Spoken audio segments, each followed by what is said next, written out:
Hello everyone, welcome back to this channel. I hope you guys are doing well. So दोस्तों, इस video में हम जो सारथी IAS का एमएमपी प्लस कोर्स है उसके बारे में रिव्यू करेंगे और जो भी मेरा अनुभव रहा है इसको लेने के बाद कैसा है उसके बारे में सब आपको डिस्कस करूंगा। उसके बाद आपकी अपनी इच्छा है, आप इसे लेना चाहते हैं नहीं लेना चाहते हैं। ये कोई प्रमोशनल कोर्स नहीं है, मैं अपना ऑनेस्ट रिव्यू दे रहा हूँ कि मैंने जो लिया था उससे क्या बेनिफिट हुआ क्या नहीं हुआ और क्या इसके प्रोज हैं और क्या कॉन्स हैं वो भी आपको मैं बताऊंगा। और तो चलिए स्टार्ट करते हैं। तो पिछले साल मैंने जो सारथी एमएमपी प्लस था उसका बैच 3 का मैं इनरोल किया था। मोस्टली मेरे सारे नोट्स मैं पहले ही मैंने जैसा आपको पहले वीडियोस में बताए थे कि मैं मोस्टली पहले अपनी बुक्स से ही जो स्टैंडर्ड बुक्स होती हैं उससे मैंने पढ़ाई की थी। नोट्स भी मोस्टली मैंने चैट जीपीटी और बुक्स का यूज करके ही किया था। लेकिन एक था कि मतलब साथ में चूँकि मैं पूरा सिंसियरली करना चाहता था कि कहीं कुछ छूट ना जाए, फोमो जो होता है, तो इसलिए मैंने फिर GS3 और GS4 मुझे थोड़ा सा अच्छा और करना था क्योंकि इन्हीं सब में उतना नंबर नहीं आता है और GS4 बहुत ज़्यादा आपका इसमें मार्क्स बहुत अच्छे आते हैं अगर आप अच्छे से इसे कर लेते हो। तो ये सोच के मैंने ये कोर्स लिया था। इसमें आपको पहले मैं बता देता हूँ क्या क्या आपको मिलता है। इसमें एसए का पूरा आपको मिलेगा, GS1 GS2 GS3 GS4 पूरा आपको मिलेगा। और साथ में आपका लॉज होता है, लाइव आंसर राइटिंग आपको वो भी एक होता है सेशन। और उसके अलावा राइट स्मार्ट जो होता है जिसमें PYQ को एनालिसिस करके कैसे आप आंसर राइटिंग करें उसका भी डिस्कशन होता है। तो कुल मिला जुला के आपका ये सारे कोर्स का एक ओवरव्यू है। और जो मेनली था मुझे GS4 और GS3 के लिए था, तो GS4 को मुदित सर पढ़ाते हैं, वो आपका पूरा लाइव लेक्चर्स नहीं रहता है, रिकॉर्डेड रहता है। और GS3 भी मोस्टली रिकॉर्डेड रहता है। तो और बाकी कुछ सब्जेक्ट में कुछ जगह पे लाइव लेक्चर्स भी हुए हैं, जैसे कि आपका इंटरनल सिक्योरिटी और GS1 में कुछ हुए थे, तो मैं उसको अटेंड नहीं किया था। मैं मोस्टली क्या करता था कि जो भी लेक्चर हैं मैं उसको 1.5x या 2x पे ही देखता था क्योंकि आपका 1x पे लेक्चर बहुत ज़्यादा स्लो मुझे लगता था। तो आप अपने हिसाब से उसको देख सकते हैं। जहाँ तक रही बात की GS3 सिविन सर ने पढ़ाया था, तो ओवरऑल बहुत अच्छा था। मतलब GS3 का एक्सपीरियंस, मतलब सर ने जो पढ़ाया मोस्टली सारी चीज़ कवर की थी, कहीं भी आपको एक्स्ट्रा पढ़ने की ज़रूरत नहीं है GS3। और जो भी हैं जैसे GS3 में आपका internal security, agriculture, environment and disaster management, साथ में SNT और फिर इकोनॉमिक्स, ये आपके 5 पार्ट होते हैं GS3 में। तो सब पे आपको लेक्चर्स मिल जाएंगे। साथ में हर पार्ट पे एटलीस्ट 250 से 300 पेजेस का आपका नोट्स है, मर्ज नोट भी मिलता है और साथ में आपको माइंड मैप भी हर लेक्चर का मिलता है। तो कहीं ना कहीं आपका अगर पूरा आप GS3 के लिए देखोगे तो अराउंड 1000 से 1200 पेजेस का आपका वो पूरा लेक्चर्स हो जाते हैं, PDF जो मिलती है। तो लेकिन सर ने उसमें बताया है तो पढ़ाने के बाद जो अगर आप रिवाइज करते हो तो थोड़ा टाइम कम लगता है क्योंकि वो आपका पूरा प्रॉपर उसी फॉर्मेट में है, टेबल्स के फॉर्मेट में है, जहाँ पे आपको मेन हेडिंग्स हैं वैसे हैं। तो एक तरीके से अच्छा ही है। और साथ में आपको 1 पेजर नोट्स भी मिलता था, तो उसमें आप रिवाइज करने के लिए थोड़ा सा बेटर था। क्योंकि मैं इसको मोस्टली आपका वैल्यू एडिशन करने के लिए लिया था, तो PDF तो मैं उतना सिर्फ एग्जांपल्स जो उसमें होते हैं उसको अपना ऐड करने के लिए अपने नोट्स में मैं यूज़ किया था। लेक्चर्स मैंने पूरे देखे थे GS3 के, क्योंकि GS3 एक बार आप वीडियो भी देख लेते हो तो कुछ ज़्यादा अच्छा से, और सर के लेक्चर्स काफ़ी अच्छे थे। एंड GS4 में मुदित सर का जो एथिक्स का जो कोर्स है वो भी बहुत अच्छा है। टोटल अराउंड 20 क्लासेस हैं और हर क्लास का लगभग 20 पेज का आपका PDF जो नोट्स है वो, तो अराउंड 20 × 20 अराउंड 400 पेजेस में आपका पूरा GS4 कंप्लीट हो जाता है। और सर GS4 भी मुझे बहुत अच्छा लगा, मतलब सर का जो पढ़ाने का तरीका है काफ़ी अच्छा है। और अप्लाइड एथिक्स जो अभी बहुत सारे क्वेश्चन आते हैं तो उसको आप इजीली सॉल्व कर लोगे एक बार एक देखने के बाद। तो मतलब ये दोनों के लिए मैंने लिया था। और बाकी मैं ऐसे भी देखा था क्योंकि मुदित सर खुद पढ़ाए थे, तो ऐसे भी अच्छा था, मतलब जो उसमें 10 तरीक़ों का मतलब मेथड से आप ऐसे लिख सकते हो, वो सर ने पूरा कंप्लीट बताया था। तो ये रहा जो 3 जो मेरे मेन थे जिसके लिए मैंने मतलब ये कोर्स लिया था, तो ये 3 ही मैंने देखा था।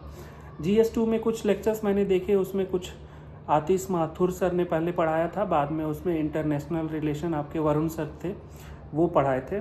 तो उसको मैंने पूरा उतना नहीं देखा था, क्योंकि मेरा GS2 मोस्टली मैंने पहले ही कवर कर लिया था। आपका लक्ष्मीकांत और जो बाकी विज़न के कुछ नोट्स थे, कुछ इंटरनेट से, और बाकी चैट GPT से मैंने पूरा अपना नोट्स बना लिया था। तो GS2 मैंने पूरा टच नहीं किया था, उसमें थोड़ा बहुत ऐसे कि क्या है लेक्चर्स ऐसे देखने के लिए। और GS1 मैंने टोटल एकदम नहीं टच किया था, उसके पूरे जितने भी लेक्चर्स थे एक भी मैंने नहीं देखा, क्योंकि GS1 में भी मैं मोस्टली आपका जो भी है चैट GPT और स्टैंडर्ड बुक से अपना नोट्स बना लिया था, तो उसको दोबारा मैं उसमें देखने नहीं गया। ज्योग्राफी के लिए भी मैं उसमें से कुछ नहीं पढ़ा, क्योंकि ज्योग्राफी मेरा ऑप्शनल है। तो मेरे पास जितनी भी स्टैंडर्ड किताबें हैं, मैंने उसी से ही मोस्टली ज्योग्राफी के लिए भी पढ़ाई की थी, तो वो वीडियोज़ भी मैंने नहीं देखा।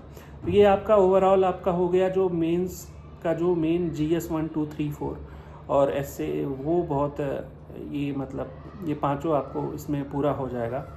साथ में जो बीच बीच में आपका लाइव आंसर राइटिंग होता है, तो उसमें क्या होता है कि सर आपको PYQ देंगे या फिर कुछ नए क्वेश्चन देंगे, और आपको 7 मिनट में उसको लाइव आंसर राइटिंग करना रहता है। तो मतलब जिनको मतलब कभी आंसर राइटिंग नहीं किए हैं, उनके लिए बेनिफिशियल है। मैं 1-2 क्लास मतलब खुद किया था, उसके बाद उतना नहीं किया था। और राइट स्मार्ट जो है, उसमें क्या है कि GS3 का जो राइट स्मार्ट होता है, वो GS3 GS2 का मेरे ख्याल से सिवन सर लिए थे, और GS4 और ऐसे का मुदित सर मतलब जो पढ़ाते हैं वही वो लिए थे।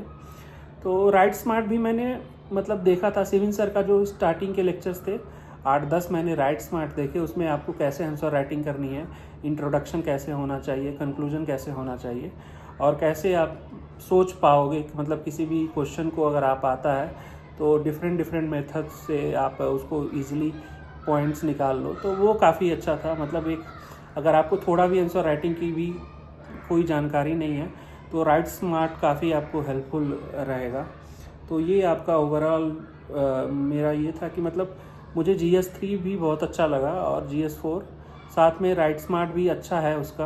और ऐसे भी आप अगर पहले कहीं से किए हो तो ऐसे भी काफ़ी अच्छा है। मतलब उसमें आपको जो 10 मेथड्स सर बताए हैं, उसको अगर आप पढ़ लोगे तो मतलब साथ में प्रैक्टिस भी करनी पड़ेगी ऑब्वियसली।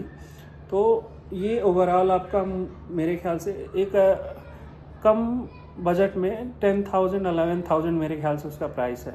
तो एक अच्छा है, मतलब इट इज़ नॉट बैड। थोड़ा सा नोट्स बहुत ज़्यादा बल्कि हैं, मतलब आपको 1000-1200 पेज पढ़ना, तो उसमें से आप अपना खुद का छोटा छोटा नोट्स बना सकते हैं। और GS2 और GS1 मैंने मतलब अभी तक पूरी वीडियोस भी नहीं देखी हैं, तो उतना मुझे आइडिया नहीं है, और ना ही मैंने उसका नोट्स पढ़ा है। 1-2 क्लास मैंने देखा था बस ऐसे ही। तो मतलब आतिश माथुर सर का था, तो मतलब ठीक था, मतलब बहुत ज़्यादा स्पेशल नहीं लगा मुझे। और हाँ, तो ये ओवरऑल मेरा MMP प्लस को लेके मुझे मतलब जैसा मैं, क्योंकि पहले ही ऑलरेडी जो भी नोट्स था ये सब बना लिया था, तो ये मैं अगस्त के आसपास लिया था पिछले साल, कि मैं कुछ वैल्यू एडिशन कर लूँ या फिर क्या और एक्स्ट्रा। मतलब होता है ना कि मतलब इंसान fear of missing out, FOMO के चलते, कि मैंने जो पढ़ा है वो सफिशिएंट है कि नहीं। और मुझे ये था कि मतलब कि कहीं कोई ऐसा ना हो कि मतलब कमी रह जाए इसके वजह से मेरी प्रिपरेशन में, कि मैं उतना अच्छा ना लिख पाऊँ। तो इस वजह से मैंने ये कोर्स लिया था। तो ओवरऑल अच्छा ही था। मतलब वीडियोस जो GS3 और GS4 के थे अच्छे थे, उससे मुझे और भी ज़्यादा बहुत वैल्यू एडिशन करने का चांस मिला मेरे नोट्स में, और आंसर राइटिंग काफ़ी अच्छी हो गई। तो ये था मेरा ओवरऑल रिव्यू इस MMP प्लस का। बाकी आप अगर आपको मतलब इससे अगर लेना है नहीं लेना है आपके ऊपर है। मैं इस कोर्स का प्रमोशन नहीं करने आया हूँ, मैं जस्ट अपना ऑनेस्ट रिव्यू बता रहा हूँ कि मैंने लिया था तो इससे क्या था। बाकी आप लोग अपना देख सकते हैं। बाकी और भी अगर कहीं आप लोग कोचिंग वोचिंग किए होंगे तो आपको आइडिया होगा। मैंने सिर्फ यही एक MMP प्लस, बाकी मैंने तो सेल्फ़ स्टडी ही की थी पिछले साल, और इस साल भी मैं मोस्टली सेल्फ़ स्टडी ही कर रहा हूँ। नोट्स मेरे जो भी हैं पहले से प्रिपेयर हैं, तो कुछ बहुत नया नहीं पढ़ना है, उन्हीं को रिवाइज़ करके ही टेस्ट सीरीज़ और आंसर राइटिंग करनी है। आंसर राइटिंग भी मैं मतलब अभी तो करता हूँ, लेकिन मोस्ट ऑफ द टाइम अगर वैसा नहीं होता है तो मेरा एक वो तरीका है कि मैं क्वेश्चन पढ़ के मैं खुद ही सोचता हूँ इसमें क्या क्या ऑप्शन हो सकते हैं, क्या नहीं हो सकते हैं, जब भी फ्री टाइम रहता है तो ये भी एक तरीका रहता है कि मैं ऐसे आपको आंसर थोड़ा सा सॉल्व करने की PYQs कोशिश करता हूँ। इसके अलावा मैं एक भूल गया था, इसमें आपका एक मेंटरशिप ग्रुप भी बनाया गया था, जिसमें आपको कुछ लोगों को बैच वाइज मेंटरशिप डिसाइड किया गया था। तो उसमें एक मेंटर हमारे लिए अलॉट हुआ था, और वो वीकली वंस ये आपका मेंटरशिप होती थी। आप जो भी क्वेश्चन किसी का डाउट रहता वो एक मैम थी, याद नहीं है नाम मुझे, मैंने एक क्लास ही मतलब सिर्फ ज्वाइन की थी, उसके बाद मैंने मेंटरशिप पूरा ज्वाइन नहीं किया था।